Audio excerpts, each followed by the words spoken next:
final matter to be heard this morning is Sheffield Lake Zoning Board of Appeals. I apologize. Is Karl Guenther versus Sheffield Lake Board of Zoning Appeals.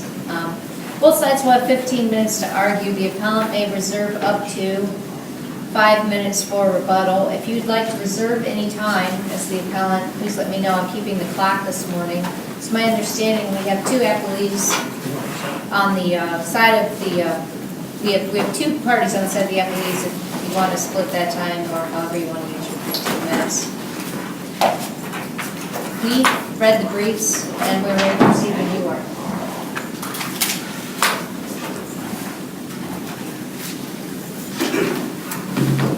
Thank you, Your Honors.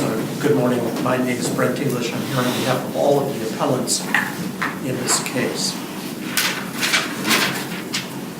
Your Honors, the issues in this case are interesting in a lot of ways.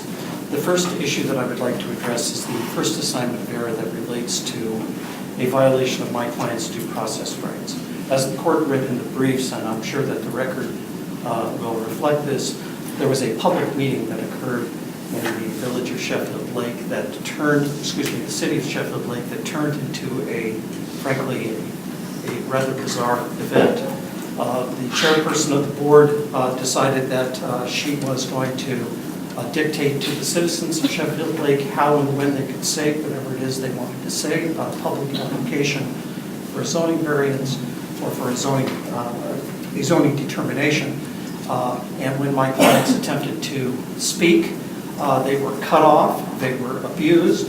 One of the persons that was in the room was the police were called on, and there was a arbitrary, utterly capricious 1-minute time frame that the citizens were given to comment on this issue.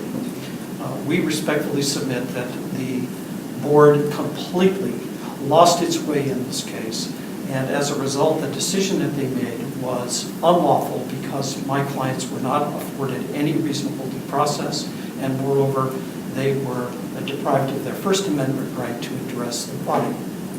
Now, I recognize, as I'm sure Mr. Hunt will point out rather quickly, as he did in his brief, that my clients do not have a right to speak at a public meeting necessarily. However, the law is that if you are going to permit the public to speak, you must not violate their First Amendment rights, and you must give them reasonable due process.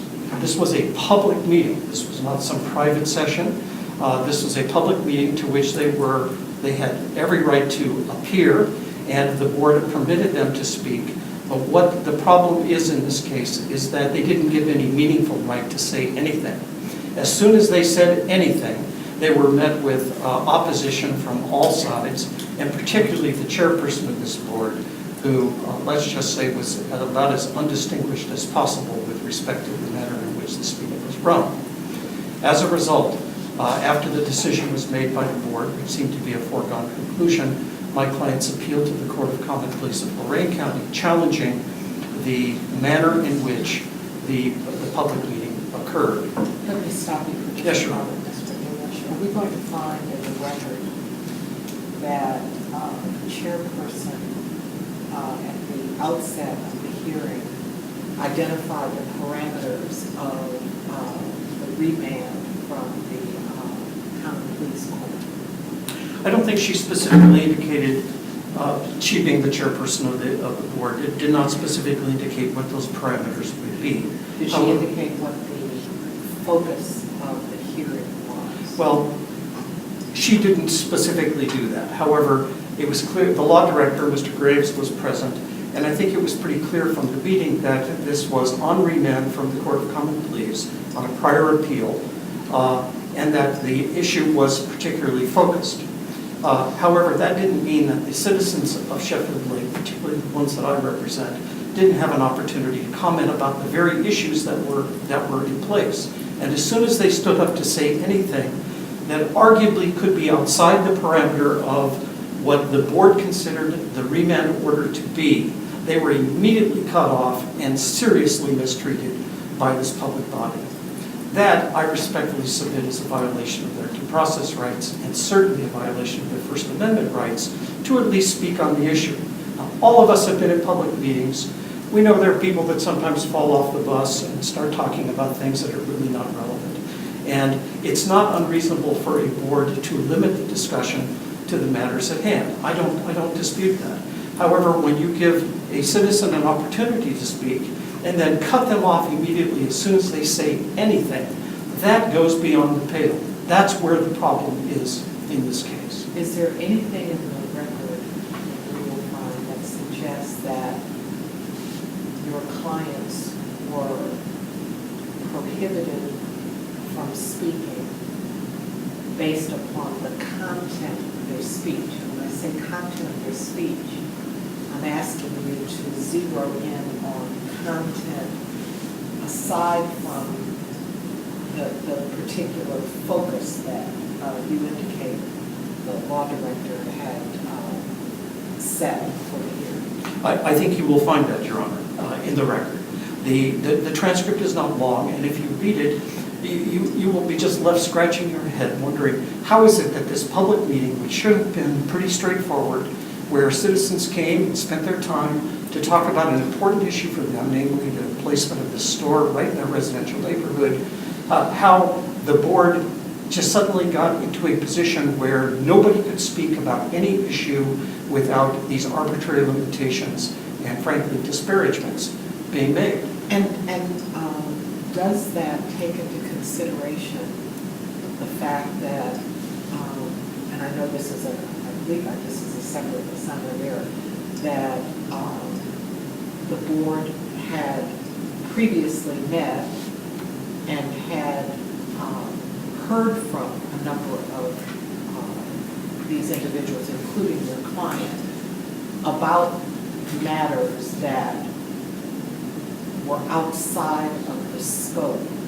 of the remand. Does your argument take that into consideration? Well, yes and no. Because your brief didn't really address that. Well, because that goes to the second assignment of error, which relates to what is the record that the board was considering. Right. And if this is a remand to the board, and there's a specific issue that the board is considering, all the rest of what had previously gone on before was not part of the record that the board considered. And specifically, the statute requires that the board certify to the trial court, in this case on the administrative appeal, that the record consists of all of the information, whether documents or otherwise, transcripts, that the board considered in reaching its decision.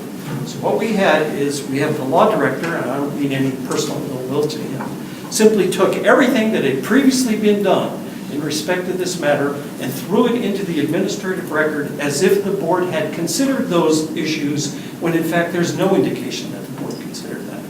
And moreover, the transcript that is required from the board is per se wrong in this case. There is no verification that what the board actually considered is what is in the record. There was no certification from the board that in fact this is what we determined, so that there could be an effective appeal with respect to that. Instead, these are true and complete copies of documents that are in the board's files. That's the nature of the record. We objected to that. We said to the trial court, Judge, this is not an appropriate record. Please remand it back to the board so that the board can delineate what parts of the record it actually relied upon and what it didn't rely upon, and then bring the matter back for a determination under the statute.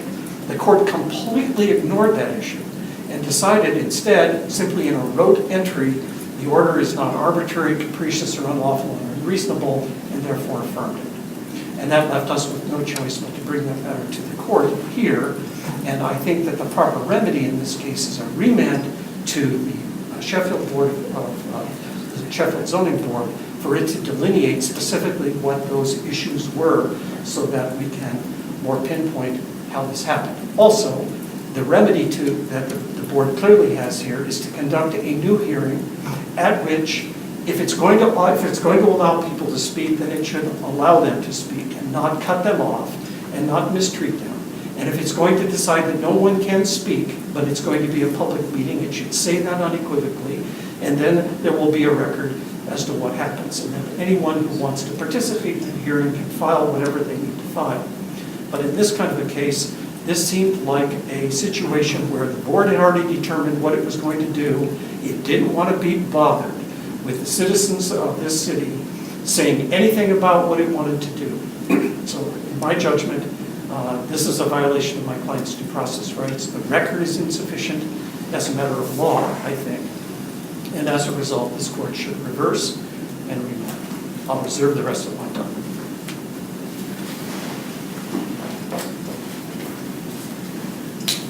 Good morning, and may it please the court. My name is David Graves. I'm the attorney for the City of Sheffield Lake, law director here representing the Sheffield Lake Zoning Board of Appeals. I'd like to speak for approximately half the time, 7.5 minutes, and the balance used by Attorney Hunt on behalf of Dearborn Land Investment Corporation.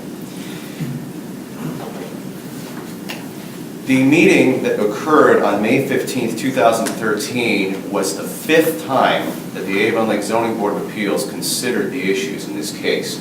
They had previously considered this matter on meetings on November 16th, 2011, January 18th, 2012, February 15th, 2012, and May 16th, 2012.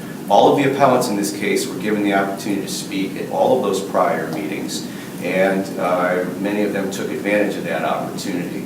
The directive given by the chairperson on May 15th, 2013, as shown in the transcript, tab 12, page 50, she merely asked that due to the large number of people attending the meeting, the number of prior times that they heard testimony on this matter, the fact that Judge Rothgary, the common police judge in the first appeal, and now subsequently Judge Moraldi in this case, had limited the issue to the narrow consideration of does this building meet the size, location of the Sheffield Lake Planning and Zoning Code. Because of all that, she reasonably asked that they keep their comments to no more than 1 minute and try not to repeat testimony that has already been addressed to the board. This is a reasonable, content-neutral restriction on speech. Now, Not much you can say in 1 minute, do you agree? Your Honor, if you have an argument to make that this building somehow did not make the code, I would argue that 1 minute is more than enough time to point that out. The appellants in this case have made not one single substantive argument.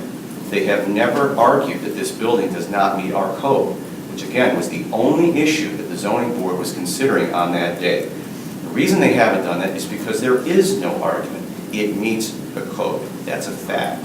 They're arguing process here. The process was just fine. The section of the code here that we're talking about, 1139.06C, which codified ordinances in the city of Sheffield Lake, is a strange provision. And this went into the code sometime in the mid-60s. I researched it. I could find no evidence in any minutes or any legislative history as to the purpose, any factors, any guidance, any standard that the board was supposed to apply. The language merely says that when there's a proposed business that abuts a residential district on a corner lot, that it shall go before the Zoning Board of Appeals for review of the size and location of the building. That's it. Ohio law is clear. The Ohio Supreme Court has repeatedly held that zoning ordinances, by their very nature, are a taking away of property rights. And if you're going to take away property rights, those ordinances have to be stated very specifically. This is a vague ordinance, and when you have a vague zoning ordinance, it is supposed to be applied in favor of the property owner. In this case, the board was to consider whether they meet the code.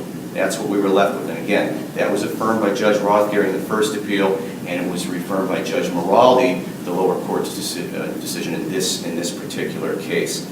So, you asked earlier, Judge Moore, whether the record would reflect whether the chairperson put any restrictions on content. The answer is no. You asked whether or not the record would reflect whether the standards of the May 15th, 2013 meeting were emphasized. They were. They were repeatedly stated. We are here to consider the size and location of the building. In that case, I would argue the trial court's decision was reasonable, it was not illegal, unconstitutional, arbitrary, and was based on a preponderance of reliable, substantive, and probative evidence. The appellants in this case were not denied their due process or First Amendment rights. The record in this case is complete. Mr. Hunt, on behalf of Dearborn, asked at the May 15th meeting that the transcript from the prior meetings be included in the record. The city had no objection. The record that was put forth contains the statutory language. I have a copy of it right here. Right on the surface, on the face of the notice of filing is the exact language from the statute, section 2506.02.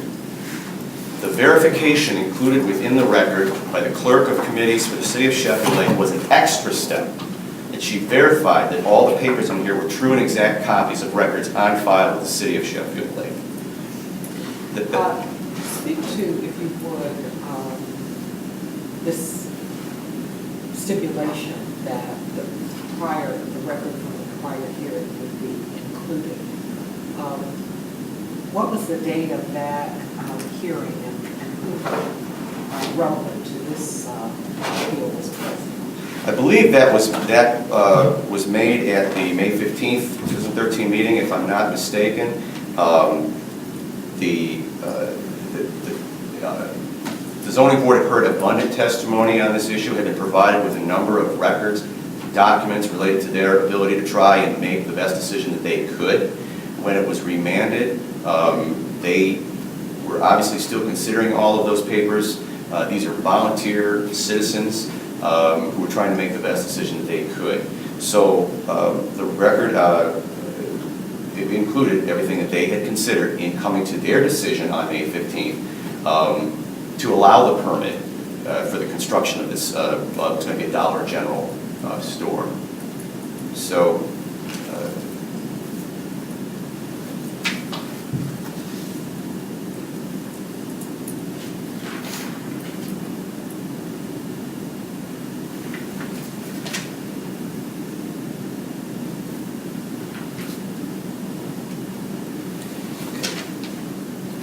if there's other questions, that conclude my arguments.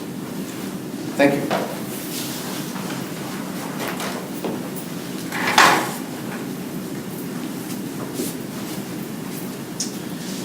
May it please the court, my name is Todd Hunt. I represent Dearborn Land Investment LLC in this case, and I've represented this LLC through all of these hearings, all 5 of them, beginning almost 3.5 years ago. And we've been quite tolerant with both the city and the appellants going through this case for 3.5 years and being denied the right to develop this property which is zoned for commercial retail development. There's no question it's zoned properly. And there's no question that it meets the size and location requirements of the code. As Mr. Graves said, it's the strangest provision I've seen in my 30-some years of doing zoning work for municipalities and for property owners, that you would take such a development that's permitted with requirements and parameters set forth in the zoning code with respect to the size of the building and location, and have to take it through a board of zoning appeals. Normally that goes in front of the building commissioner to assess whether that application meets the code requirements. Nevertheless, we went through that exercise, and again, we had to go to the trial court once to get the issues narrowed to actually was size, because we did show location. I think we showed size at the first set of hearings, and there were 4 hearings. And my incorporation of the record on May 15, 2013 of those prior hearings, I think, was extremely important. This is one case before the Board of Zoning Appeals. They had a lot of testimony previously on these issues of size and location.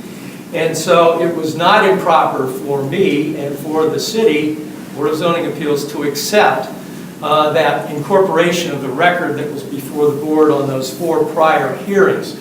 And it is clearly shown in the record that almost all of these appellants, all of them had the opportunity to speak in those 4 prior hearings, and almost all of them took the opportunity to do that, and their testimony was virtually unlimited at that time. Not one of these appellants ever addressed the substantive issues in this case of size of building and location of building in any of their testimony in the 4 prior hearings, and albeit a limited period of time in the last hearing, the 5th hearing on May 15, 2013, addressed the specific issues that were set out at the beginning of the hearing so that everybody knew what the parameters of that hearing was.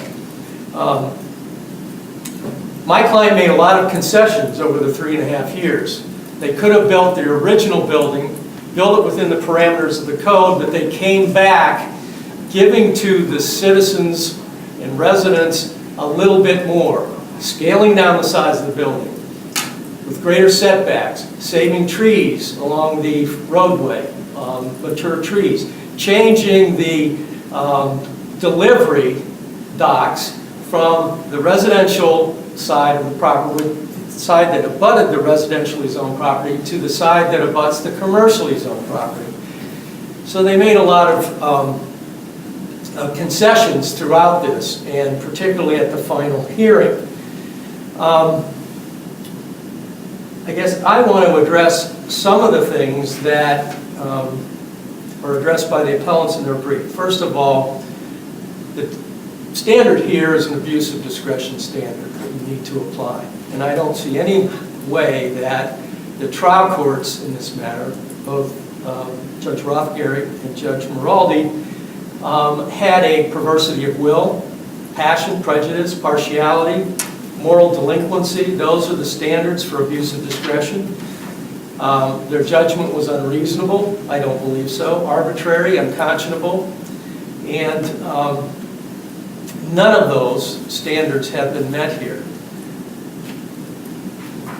The appellants in this case had the opportunity, 2 of them are lawyers, as the record points out, had the opportunity to proffer evidence at the end of the hearing. There was even a court reporter there that they could have proffered evidence had they had evidence that they wanted to present.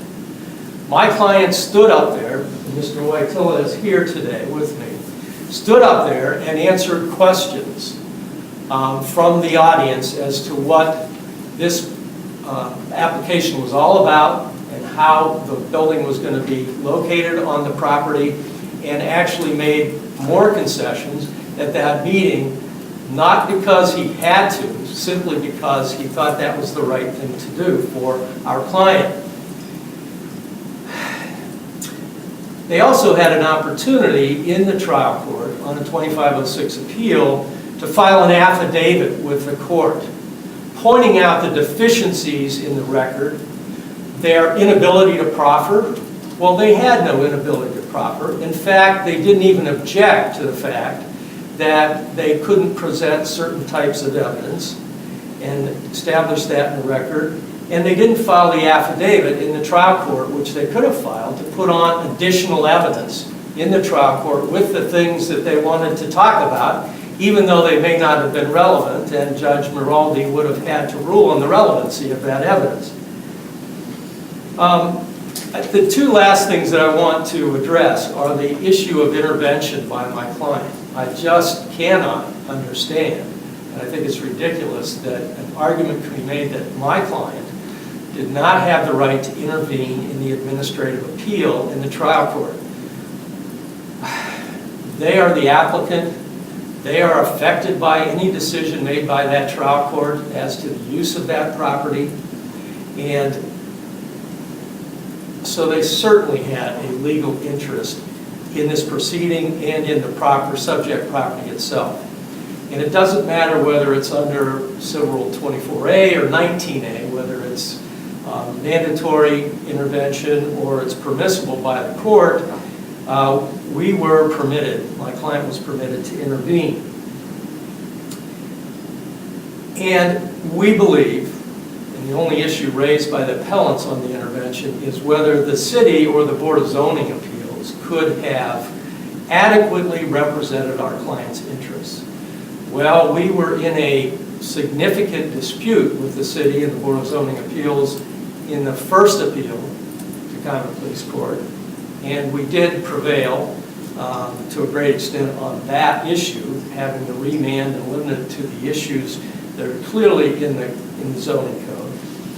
And they are the deciding or adjudicatory body in this decision. So they're not, although they are a party trying to defend the decision, we have a different interest in that adjudicatory body, and that is on the substance of this appeal, which again has never been addressed by the appellants in this case. The last thing I want to mention, and I don't know how much more time I have, but About 10 seconds. Okay, I did raise an assignment of error to protect the judgment below. I've only done this 3 times in my 32-year career, but I think it's important here because I don't believe these appellants show that they have standing. They had a burden to show that they had standing, and I've only raised this as a shield to the judgment below, and you need not, under the statute, which is 2505.22 of the revised code, only need to reach that if you are so inclined, which we hope not, And Counsel, to overturn the decision. you've reached the end of your allotted Thank time. you. Thank you very much.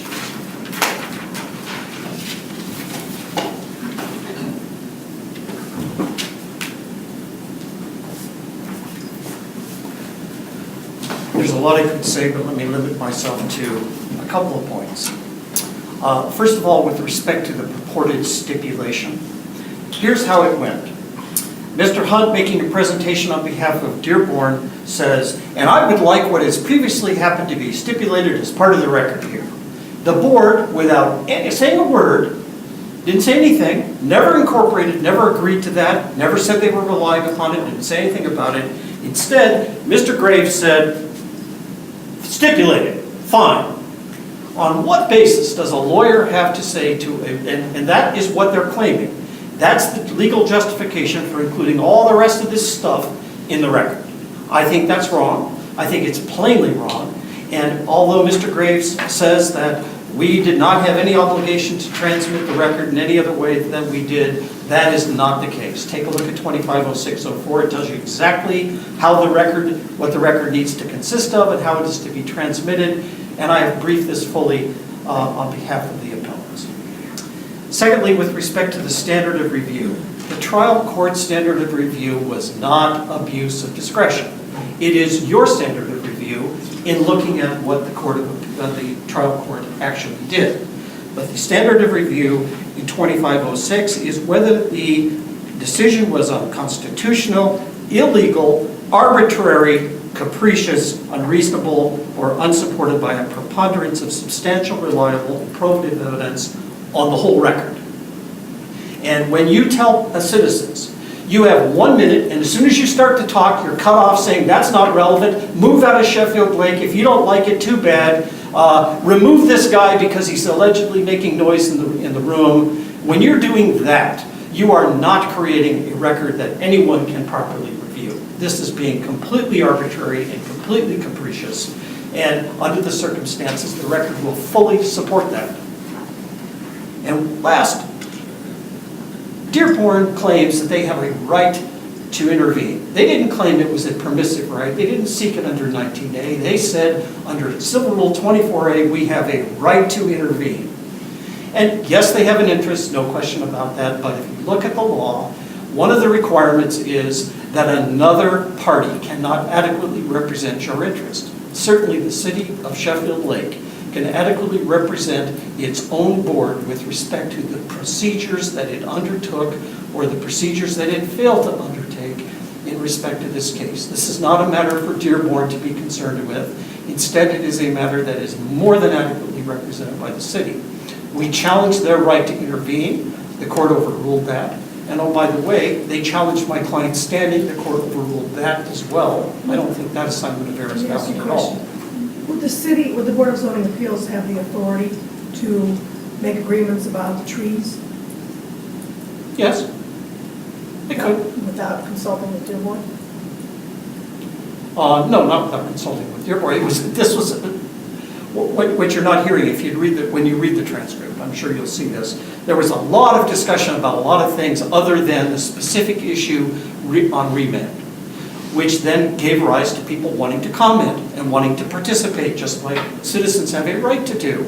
And when that happened, the only people that the board wanted to hear from was the applicant.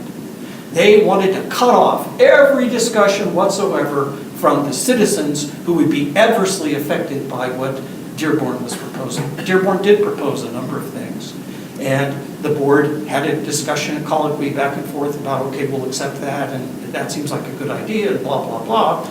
But the end result was that doesn't take away from how the board actually conducted this hearing.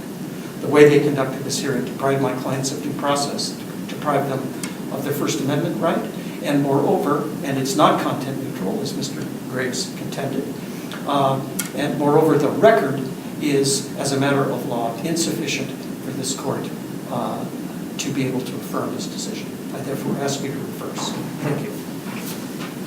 Thank you all for your presentations this morning. Court will take the matter under advisement, issue a written decision, which will be mailed to all sides, as well as posted on our website and the Ohio Supreme Court website. We are adjourned until next Tuesday.